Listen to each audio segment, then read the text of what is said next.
잠시 다 함께 기도하시겠습니다.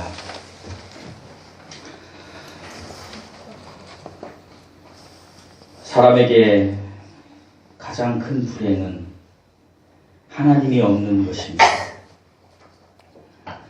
사랑의 예수님, 우리들이 태어날 때에 가장 불행하게 하나님을 모른 채 하나님이 없다고 생각하며 살았습니다. 하지만 하나님의 그 크신 은혜로 이제 저희들이 하나님을 알게 되었고 우리의 죄를 위하여 이 땅에 오신 예수 그리스도를 믿게 되었음에 하나님 다시 한번 이 시간 감사드립니다. 아버지, 너무나 부족하고 너무나 나약한 저희들을 이렇게 주님 앞에 영광 돌리는 예배자의 자리에 서게 하심에 감사드립니다. 아버지 하나님, 하지만 지난 시간들을 돌이켜볼 때에 썩어질 육체의 정욕 때문에 아버지 하나님 쾌락을 쫓아서 더 큰 자극을 쫓아서 우리가 살아갔던 때가 많았음을 이 시간 고백합니다. 아버지, 주님께서 주님의 영이 우리에게 들어오셔서 우리가 성전이 되었는데 하나님 성전을 회파하며 더럽게 세상의 배설물로 우리들을 채웠음을 이 시간 아버지 하나님 고백합니다. 아버지, 우리의 나약함과 게으름과 사악함을 주님이 이 예배를 통하여 다시 한번 깨끗게 하여 주시옵시고 아버지, 예수 그리스도의 몸이 된 우리 각자의 성전들이 이 시간 말씀으로 정화되는 놀라운 역사가 일어나게 하여 주시옵소서. 아버지, 이 시간 우리는 마음과 뜻과 정성을 다하여 하나님 앞에 영과 진리로 예배할 수 있는 은혜 또한 허락하여 주시옵소서. 감사드리며 예수님의 이름으로 기도드리옵나이다. 아멘. 아멘. 샬롬. 샬롬. 여러분은 예수 그리스도의 영이 성령님께서 여러분 몸 안에 계신 성전이십니다. 우리 성전이 딱딱하면 하나님의 말씀을 듣는데 어려움이 있습니다. 그래서 다시 한번 샬롬은 평안하다 그런 뜻입니다. 웃으면서 다 함께 샬롬 해보시겠습니다. 샬롬. 샬롬. 네. 오늘 말씀은 요한복음 2장 13절에서 22절 말씀입니다. 이 말씀은 성전에서 예수님께서 하신 두 가지 일을 설명하고 있습니다. 첫 번째 일은 예수님께서 여러분이 읽으신 것처럼 성전을 깨끗하게 하신 일입니다. 그리고 두 번째 일은 예수님께서 그 당시에 유대인과 제사장들에게 앞으로 표적을 이루실 거라는 것을 제시하신 사건입니다. 이 두 가지를 놓고 저는 오늘 여러분과 은혜를 나누고자 합니다. 먼저 우리가 은혜를 나누고자 하기 전에 우리가 중요하게 볼 내용이 있습니다. 그 내용이 첫째로 유월절입니다. 그리고 둘째로 성전입니다. 이해를 돕고자 제가 유월절과 성전에 대해서 여러분에게 말씀드리겠습니다. 지난주에 제가 말씀드린 적이 있습니다. 요한복음은 1장이 무엇이라고 기록되어 있다라고 말씀드렸습니까? 우리 주 예수 그리스도가 말씀으로 오신 하나님이시다. 이 하나님이시다라는 것을 6명의 증인이 이야기했다라고 말씀드렸습니다. 그리고 오늘 지난주부터 우리가 공부했던 2장부터 그리고 12장까지는 예수 그리스도께서 나타내신 기적, 표적, 이적들을 기록하고 있다라고 말씀드렸습니다. 그리고 13장에서 21장까지는 드디어 우리 주 예수 그리스도께서 저와 여러분을 위하여 십자가에 죽으시고 부활하신 사건, 그리고 승천하신 사건에 대해서 기록하고 있다라고 말씀드렸습니다. 그렇다면 예수님께서 3년 6개월 동안 예수님이 공생애를 하는 동안에 예수님이 유월절이라는 사건을 맞이하게 되는데 이 유월절이 무엇입니까? 제가 몇 번 설명드렸지만 유월절은 출애굽기 12장에 이스라엘 백성들이 이제 애굽을 지금의 이집트입니다. 이집트를 탈출할 때 마지막으로 하나님께서 마지막으로 내린 재앙, 열 번째 재앙, 그것은 무엇입니까? 자기들 집 앞에 문설주에 피를 바르면 내가 그것을 넘어가겠다. 너희가 죄인이지만 내가 너희들을 죄인으로 간주하지 않고 내가 너희들을 구원하겠다라고 이야기하시면서 그리고 그것을 기념하라고 출애굽기 12장에서 제정하신 그 절이 유월절입니다. 어린 양 사건, 흠없는 1년 된 흠없는 수컷을 드리는 그 어린 양 사건을 그 유월절을 어린 양 사건을 표로 삼아서 기념하라고 하신 것이 유월절 사건입니다. 제가 3주 전에 말씀드렸지 않습니까? 저는 어렸을 때 주일학교 다닐 때 유월절이 6월달에 있는 절기인가 이렇게 생각했다고 하지 않았습니까? 그런데 유월절은 그런 것이 아니고 무엇입니까? 패스오버, 지나갔다, 넘어갔다, 우리나라 말로. 그러니까 우리는 죄인이었지만 하나님께서 약속하신 그 언약, 6월절 문설주에 어린 양의 피를 바르면 내가 너를 죄인이라고 인정하지 않고 의인으로 삼아서 너와 영원히 살 수 있는 낙원에 네가 거할 수 있는 일을 내가 하겠다라는 것을 믿고 그렇게 한 사람들에게 하나님이 은혜를 베푸신 것이 6월절 사건입니다. 오늘날도 동일합니다. 오늘날의 6월절 어린 양은 무엇입니까? 예수 그리스도입니다. 예수 그리스도께서 죽으셔서 부활하시고 승천하셨습니다. 그리고 다시 오신다라고 약속하셨습니다. 이 사실을 받아들이는 분, 배구 경기를 할 때 상대편이 서브를 넣을 때 리시브를 하지 않습니까? 하나님의 말씀이 올 때 내 마음으로 받아들이신 분들에게는 하나님께서 의인으로 인정해 주신다라는 것입니다. 이것이 6월절을 기념하는 사건입니다. 이것이 6월절입니다. 그런데 이 요한복음에는 6월절이 4번 나옵니다. 몇 번 나온다고요? 4번 나옵니다. 이 4번을 제가 소개해 드리겠습니다. 첫 번째 6월절 사건은 오늘 본문입니다. 2장 13절입니다. 적어놨다가 집에 가서 읽어보시기 바랍니다. 두 번째 6월절 사건은 5장 1절입니다. 여기에서는 38년 된 병자를 고치는 사건을 하십니다. 그리고 세 번째 사건은 6월절은 6장 4절입니다. 이것은 여러분이 너무나 잘 아는 오병이어의 역사 사건이 기록된 시점입니다. 그리고 마지막으로 네 번째 6월절은 11장 55절입니다. 이것은 드디어 예수 그리스도께서 십자가에 죽으시기 전에 마지막으로 이제 당할 그 6월절 사건에 대해서 기록하고 있습니다. 참고로 적으셨다가 집에 가서 묵상하시기 바랍니다. 이 6월절 사건, 이 6월절이 되면은 이스라엘 백성들은 출애굽기 12장에 하나님이 제정하신 대로 이제 그들이 올라갑니다. 어디로 올라갑니까? 예루살렘으로 올라갑니다. 그런데 대개 북쪽 갈릴리 지역에 있는 사람들이 예루살렘에 갈 때는 내려간다라고 하지 않습니까? 우리나라 평양에서 김정은이 올 때에 판문점으로 올 때 우리가 올라간다라고 합니까? 아닙니다. 내려온다라고 합니다. 우리가 전라도에서 수원을 오면 올라간다고 하지 않습니까? 내려간다고 하지 않지 않습니까? 그런데 지금 6월절 사건을 기록할 때마다 하나님께서는 6월절에 올라감에 어느 지역에서든지 6월절에 올라감에 이렇게 기록하고 있습니다. 이것이 무엇입니까? 6월절 사건을 기념하기 위해서는 그들이 성전, 구약의 성전으로 올라가야 됩니다. 그 성전이 어디에 있었습니까? 예루살렘이었습니다. 그러니까 이스라엘 백성들은 그가 북쪽에 있든 남쪽에 있든 서쪽에 있든 동쪽에 있든 어느 곳에 있든지 하나님의 성전이 있는 곳은 내가 올라간다라는 개념으로 성경을 기록하고 있습니다. 이 사실을 잊지 마시기 바랍니다.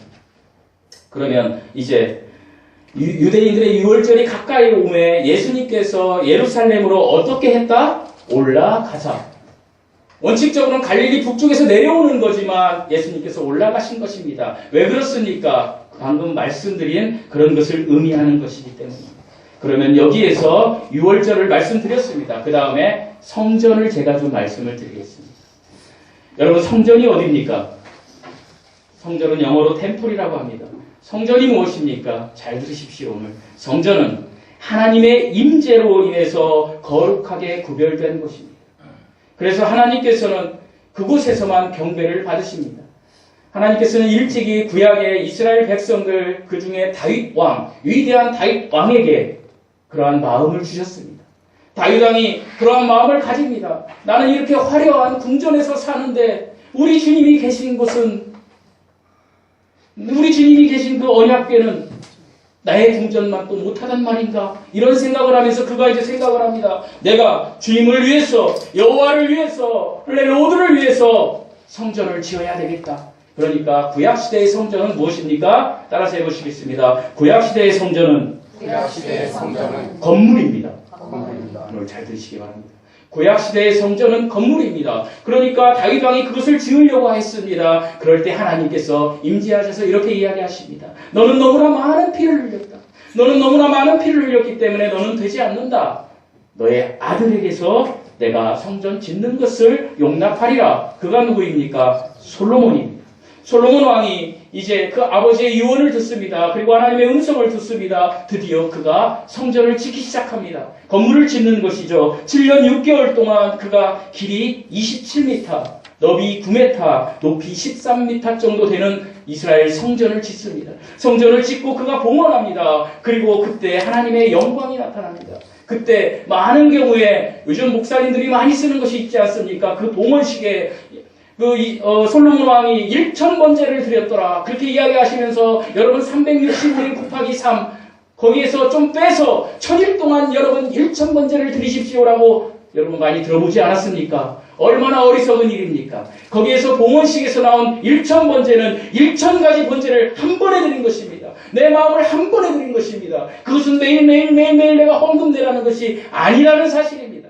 1000번째는 내 마음에 있는 모든 것을 그 순간에 하나님 앞에 봉헌했습니다. 그때 무엇이 일어났다라고 기록되어 있습니까? 주의 영광이 나타났더라. 하나님의 영광이 나타났더라. 내 마음을 하나님 앞에 온전히 들을 때 하나님의 영광이 나타나는 것이었습니다. 어디에서요? 솔로몬 성전에서. 그리고 하나님께서 이렇게 이야기하십니다. 네 백성이 이 성전을 향하여 기도하고 너희가 거룩하게 구별되게 살면 내가 너희에게 영원히 복을 주리라. 그런데 인간의 마음이 그렇습니까? 그렇지 않습니다. 그들은 타락해버렸습니다. 우상을 섬겼습니다. 이방신을 섬겼습니다. 그러니까 오늘날 이라크, 그러니까 그 당시에는 바벨론입니다. 바벨론의 느부갓네살 왕을 흥하게 하셔서 그가 이 성전을 파괴해버립니다. 그가 성전을 파괴하고 52년 동안 폐허가 되어버립니다. 하지만 하나님의 역사는 지속됩니다. 회복의 역사는 지속됩니다. 하나님이 약속하십니다. 내가 새로운 왕을 세우리라. 그 왕을 통해서 성전을 다시 세우겠다. 그것이 페르시아의 코레스 왕입니다. 세계 역사에도 나오지 않습니까? 아시리아가 바벨론에게 명하고 바벨론이 페르시아에게 멸망합니다. 이 페르시아의 초대왕 코레스가 이제 이스라엘 민족의 보로 중에 그 왕족 중에 한 명 스룹바벨에게 명합니다. 너는 너희 예루살렘에 가서 성전을 지어라. 그래서 그가 21년 동안 성전을 건축합니다. 그리고 그들이 이제 그 성전을 향해 또 기도합니다. 그런데 예수님 당시에 한 왕이 있습니다. 사악한 왕입니다. 예수님이 태어날 당시 왕입니다. 그게 누구입니까? 헤롯 대왕입니다. 이 헤롯 대왕이 이제 이 사람은 정통 유대인이 아니었습니다. 이 사람은 에돔 족속이었습니다. 피가 섞인 사람이었습니다. 그런데 그가 왕이 되려고 하니까 그가 환심을 사야 됩니다. 그러니까 그가 성전을 아름답게 지어야 되겠다라고 생각을 합니다. 그래서 그가 스룹바벨이 지었던 성전을 무너뜨려 버립니다. 하나님은 스룹바벨 성전을 사랑하셨습니다. 그것이 비록 볼품이 없고 돌벽돌로 지어진 것이지만 하나님은 그것을 사랑하셨습니다. 왜요? 스룹바벨의 마음은 온전케 드린 성전이었기 때문에. 오늘날도 마찬가지입니다. 우리도 마찬가지입니다. 그런데 우리가 온전케 드릴 때만 하나님이 기뻐하시고 받으신다는 것입니다. 그런데 그것을 헤롯 대왕, 사악한 왕이 이렇게 합니다. 스룹바벨의 성전은 너무나 하나님이 계시기는 정말로 보잘 것이 없구나. 저걸 허물어버려라. 그리고 그가 그것을 허물고 드디어 헤롯 성전을 금부석으로 짓습니다. 금과 황금으로 막 지어버립니다. 엄청 아름답게 칩니다. 인간이 볼 때는 얼마나 아름다울까요? 사람이 볼 때 우리 교회가 이렇게 보잘것없는 교회지만 큰 교회, 큰 성전, 지금 사랑의 교회, 그런 교회 보면 얼마나 멋있습니까? 그러나 하나님은 그걸 받지 않는다는 것입니다. 왜요? 하나님은 사람의 마음을 중시하신다는 것입니다. 동기가 뭐냐는 것입니다. 헤롯은 백성들에게 자기가 환심을 사기 위해서 그렇게 성전을 지었습니다. 하나님은 그것을 흡족해 하지 않습니다. 46년에 걸쳐서 이제 헤롯 성전을 짓고 있는 중입니다. 그 중에 우리 하나님, 여호와 하나님, 성자 하나님, 우리 주 예수 그리스도께서 태어나시고 그리고 30살이 되었을 때 지금 이 성전에 오신 것입니다. 이 헤롯 성전에 오신 것입니다. 웅장합니다. 황금 보석으로 다 둘러싸여 있습니다. 사람들이 정말로 찬미할 만합니다. 사람들이 놀랄 만합니다. 이 성전에 이제 우리 예수님이 오신 것입니다. 예수님이 와서 봤습니다. 예수님이 와서 보니까 이 성전에서 무엇이 이루어지고 있습니까? 우리 15절 말씀을 한번 14절 말씀을 한번 읽어보시겠습니다. 14절 말씀입니다. 시작. 성전 안에서 소와 양과 비둘기 파는 사람과 돈 바꾸는 자들이 앉아 있는 것을 보시고는 예수님께서 성전에 오셨습니다. 성전은 하나님이 오직 경배받는 장소입니다. 다른 말로 말씀드리겠습니다. 따라서 해보시겠습니다. 성전은 하나님께 영광 돌리는 곳입니다. 하나님께 영광 돌리는 장소인데 지금 상황은 무엇입니까? 소와 양과 비둘기 파는 자, 돈 바꾸는 자들이 앉아 있다라고 기록하고 있습니다. 그래서 하나님께서는 이제 하나님이 하실 일을 하십니다. 인간들에게 하나님께서 너희가 알아야 된다라는 이야기를 하시면서 일을 하십니다. 그 첫 번째입니다. 방금 전에 소개해드린 첫 번째. 예수님께서 성전에서 하신 일입니다. 성전을 깨끗게 하셨습니다.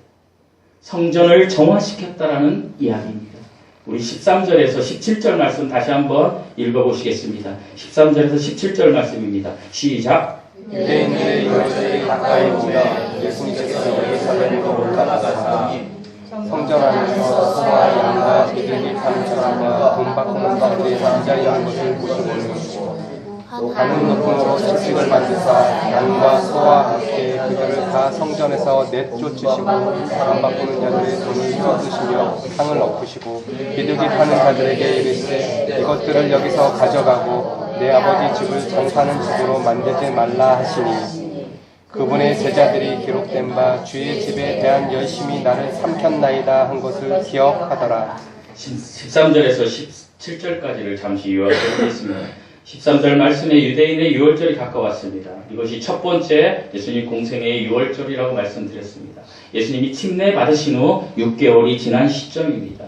이것은 출애굽기 23장 17절에 나와 있는 내용입니다. 예루살렘으로 올라가셨습니다. 왜 올라가셨습니까? 예수님이 유월절을 지키기 위해서 이제 올라가셨습니다. 그리고 14절에서 그런데 어떤 상황이 벌어지고 있습니까? 성전 안에서 소와 양과 비둘기를 파는 장사들이 있는 것입니다. 졸업식 때 꽃을 파는 것처럼 소와 양과 비둘기를 파는 자들, 성전 안에, 성전은 오직 하나님께 경배드리는 곳, 하나님께 영광 돌리는 곳인데 장사를 합니다. 거기에서 장사를 하고 있는 거예요. 오늘날 우리 교회도 그렇지 않습니까? 하나님께 영광 돌린다고 하면서도 교회에서 무엇이 벌어지고 있습니까? 장사하는 일들이 많이 있습니다. 자기 사업 얘기도 하고, 어떤 교회는 아나바나 장터라 그래서 좋은 일 하기 위해서 우리가 이렇게 합시다. 이런 거 하지 말라는 것입니다. 오직 하나님께만 경배해 드리는 곳이라는 것입니다. 왜 소와 양과 그리고 비둘기를 팔았을까요? 그 당시에 소와 양과 비둘기는 제물로 드리는 것입니다. 이 제물로 드리는 것을 흠없는 유월절에는 수컷 어린 양으로 드리게 되어 있었습니다. 이것이 하나님이 정하신 법입니다. 그러나 돈이 없는 사람들은 비둘기도 드렸습니다. 그런데 중요한 것은 멀리서 예루살렘에 이제 어떤 사람이 옵니다. 먼 길을 걸어옵니다. 흠없는 순양을 데리고 옵니다. 그리고 하나님께 그것을 제물로 드리러 옵니다. 그것을 성전에 있는 제사장들이 다 막아버립니다. 너는 안 돼. 가지고 오지 마. 가지고 오지 마. 단, 이 성전 안에서 내가 허락한 사람들만 장사하는 거, 그 제물만 드리는 거야 해서 그 이익을 취한 것입니다. 제사장들이. 목사들이 헌금을 뜯어서 자기 이익을 취한 거나 똑같은 것입니다. 그것을 보고 예수님이 분노하셨습니다. 그리고 두 번째 분노하신 게 무엇입니까? 돈을 바꾸는 사람들. 교회 와서 돈에 돈 합니다. 돈을 바꾸는 자들. 이 당시 상황으로 보면 왜 돈을 바꿉니까? 그 당시에 로마 화폐는 드라크마라는 화폐가 있었다라고 합니다. 그런데 성전에서 받는 것은 세겔입니다. 그러니까 이 화폐를 바꾸지 않고는 안 되는 거예요. 이 화폐를 바꿔야만 한 가지. 제사를 드리기 위해서는 제사장들이 옷을 입어야 됩니다. 오늘날은 옷을 입지 않지만 그 당시 율법 때는 옷을 입어야 합니다. 이 옷을 로마에, 그 당시에는 로마 사람들이 어떤 저장고에다가 그 옷을 이렇게 놓습니다. 옷을 놓고 어떤 돈을 가져올 때 그 옷을 이렇게 줍니다. 장사를 하는 거죠. 그러니까 환전을 하는 겁니다. 그것을 누가 가져갑니까? 제사장들이 가져갑니다. 쉽게 얘기하면 제사장들이 자기의 이익과 탐욕을 위해서 장사도 하고 돈 바꾸는 일도 했다라는 이야기입니다. 어디에서요? 성전에서. 오늘날도 그렇지 않습니까? 저도 목사이지만 어떻게 목사가 영적인 지도자가 아닌 세상의 지도자와 똑같은 그룹의 명예를 가지고 세상 정치에 개입하고 경제에 개입하고 시사에 개입할 수 있으니까 목회자가, 그런 타락한 목회자들은 하나님이 싫어하신다는 것입니다. 어떻게 목회자가 이 강단에서 예수님의 이름을 팔아서 기복을 팔고 예수님을 믿으면 마치 내가 부유해지는 것처럼, 내가 집사가 되고 권사가 되고 장로가 되면 내 그게 계급이 올라가는 것처럼 그렇게 가르치면서 그들에게 무엇을 뜻습니까? 임직식 할 때마다 무엇을 거출합니까? 돈을 거출하지 않습니까? 사랑하는 성도 여러분, 제가 선언합니다. 우리 죄암기 사랑교회는 임직식 할 때 절대 돈을 거출하지 않을 것입니다. 어디 그런 장사를 할 수 있습니까? 그 당시나 오늘날이나 똑같다라는 얘기입니다. 너희들이 썩었다라는 얘기입니다. 하나님께서 지금 그렇게 보시고 하나님이 어떻게 하십니까? 노끈으로 채찍을 만들어서 그들을 쫓아내십니다. 그런데 잘 보십시오. 16절에 보면 비둘기 파는 자들에게는 어떻게 합니까? 비둘기 파는 사람들은 특별히 가난한 사람들이었습니다. 이 가난한 사람들은 돈벌이를 위해서 어쩔 수 없는 사람들이었습니다. 가슴은 아픕니다. 우리에게 가난한 사람이 옵니다. 가슴은 아파요. 그런데 하나님께서 그들에게 크게 나무라지는 않고 그들에게 그 장사하는 그 부분을 용납하지 않고 그들을, 내 집은, 내 아버지의 집은, 이 성전은 장사하는 곳이 아니란다. 내 아버지의 집은 장사하는 집이 아니니까 장사하는 집으로 만들지 마라. 이렇게 이야기하고 계신 것입니다. 사랑하는 성도 여러분, 이 교회 공동체는 장사하는 곳이 아닙니다. 이 교회 공동체는 세상 정치를 이야기하는 곳이 아닙니다. 이 교회 공동체는 세상 경제를 이야기하는 곳이 아닙니다. 이 교회 공동체는 죄인된 우리가 하나님 앞에 의인 되었음을 감사하며 하나님께 영광 돌리는 예배를 드리는 모임이라는 사실을 잊지 마시기 바랍니다. 17절에 계속해서 보시겠습니다. 주님께서 이렇게 얘기하십니다. 주의 집에 대한 열심이 나를 삼켰나니. 이것을 누가 기억했다라고 이야기합니까? 제자들이 기억하더라. 이 제자들이 기억한 건 시편 69편 9절 말씀입니다. 시편 69편 9절에 똑같은 말씀이 있습니다. 시편 69편과 시편 22편은 신약에서 가장 많이 이용되는 시입니다. 69편의 전반은 이렇습니다. 다윗이 이제 하나님 앞에 정직한 길을 걷다가도 쓰러집니다. 어떻게 쓰러집니까? 한 여인을 간음하고 살인하고 도저히 용서할 수 없는 죄를 저지릅니다. 하지만 그 허물의 악함을 용서받습니다. 하나님 앞에. 그래서 또 하나님 앞에 돌이키고 회개하고 하나님께서 정말로 믿음의 본이 되는 사람이라고 하면서 하나님 앞에 칭찬받으며 삶을 살아갑니다. 그런데 다윗의 말년입니다. 다윗이 이제 나이가 먹었습니다. 하늘나라에 갈 시간이 가까워졌습니다. 그때 다윗에게 아름다운 아들이 있었습니다. 가장 잘생긴 아들이 있었습니다. 그가 압살롬이었습니다. 너무나 잘생겼습니다. 그런데 잘생기고 그리고 똑똑한 이 아들 압살롬이 반역해버립니다. 압살롬이 반역해서 그의 아버지를 죽이려고 합니다. 그럴 때 다윗이 도망갑니다. 도망가서 이렇게 시를 쓴 것입니다. 그것이 시편 69편입니다. 압살롬은 잘난 아들입니다. 한 번도 아버지가 그에게 어떠한 나쁜 이야기를 하지 않는 그런 아들입니다. 자기가 잘나서 사는 사람입니다. 압살롬은 교만한 사람이었던 거죠. 그래서 그의 아버지를 배반하고 그리고 그의 형제들이 다 압살롬 편에 섭니다. 그리고 아버지를 죽이려고 합니다. 그 고백을 하는 것입니다. 하나님, 내가 성전을 건축하고 하나님의 뜻대로 살려고 그렇게 했는데 어떻게 내 아들이 나를 죽이려고 합니까? 라고 고백을 하는 것입니다. 이 뜻입니다. 주님, 내가 주님 일을 하는데, 내가 주님을 위해서 열심히 일을 하는데 주님, 세상 것이 나를 삼켰나이다. 하나님, 내가 하나님 뜻대로 살려고 하는데 나는 왜 여전히 가난하죠? 하나님, 내가 하나님 뜻대로 살려고 하는데 여전히 왜 나에게 이 주어진 문제들이 풀어지지 않죠? 이렇게 고백하는 것입니다. 그때 우리 하나님은 이렇게 이야기하십니다. 샬롬. 사랑하는 성도 여러분, 우리가 받는 복 중에 가장 큰 복이 무엇인지 아십니까? 샬롬의 복입니다. 평안의 복입니다. 여러분의 삶의 위치에 지금 넘지 못할 문제와 곤경과 마음의 상처와 여러 가지 문제들, 여러 가지 생각들로 가득 차서 여기 오신 분들이 계실 것입니다. 내 환경이 바뀌지 않는다 할지라도 예수 그리스도의 말씀으로 내 마음이 바뀐다라면, 하나님께서 주시는 샬롬이 내 안에 들어온다라면 여러분, 내 상황이 다 바뀌어 버리는 것입니다. 그것을 고백하고 있는 것입니다. 제자들이, 사랑하는 성도 여러분, 제자들이 하나님을 위한 열심을 위하여 고난을 당하고 조롱을 당했던 다윗의 모습을 떠올렸던 것처럼 저와 여러분도 우리 주님의 성도들이 모이는 곳을 사모해야 되고, 우리 주님의 이름으로 모이는 곳을 사모해야 되고, 우리 주님이 함께 하시는 곳을 사모해야 된다는 사실을 잊지 마시기 바랍니다. 여러분이 은혜를 받았어도 일주일 동안 하나님의 말씀과 같이 살지 않으면 여러분 그냥 다 잊어버릴 거예요.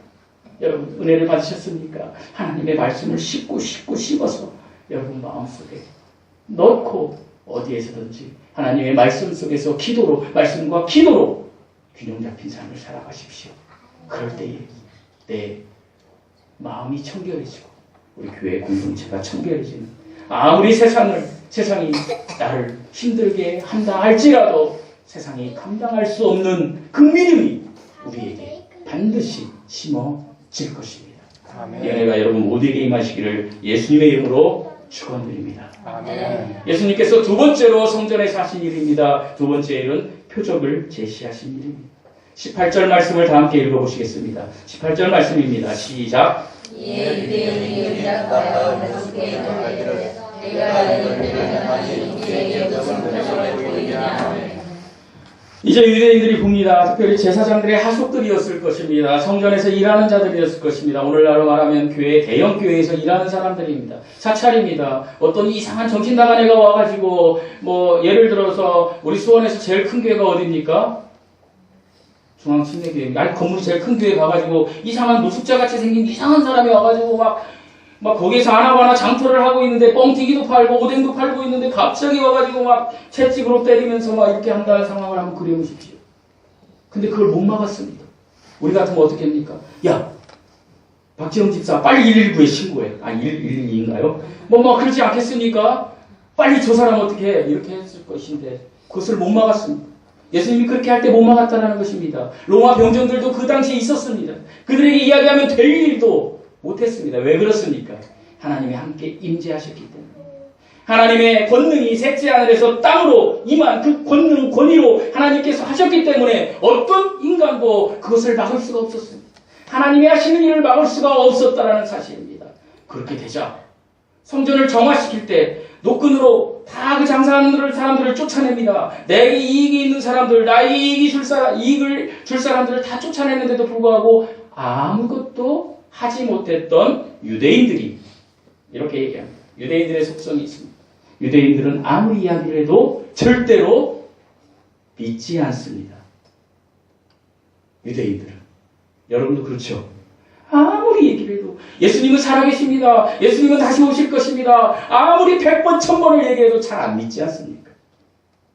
인간의 속성이 그렇습니다. 그런데 유대인은 더 심합니다.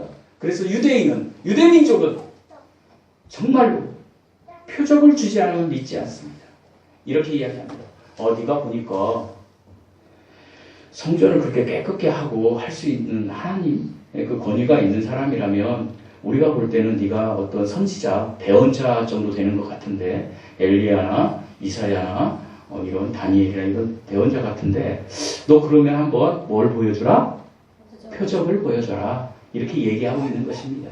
네가 그렇게 잘났으면 한번 보여줘봐. 이렇게 이야기하는 것과 동일합니다. 그러니까 예수님께서 무엇이라고 얘기하십니까?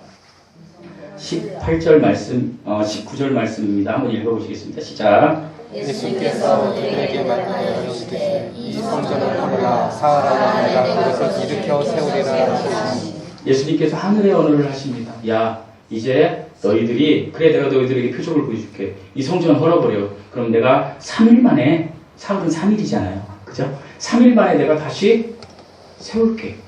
황당한 얘기 아닙니까? 말도 안 되는 얘기 아닙니까? 그런데요, 예수님의 이 말에는 중요한 사실이 있습니다. 예수님은 이 말을 생명을 걸고 말씀하신 것이라는 것입니다.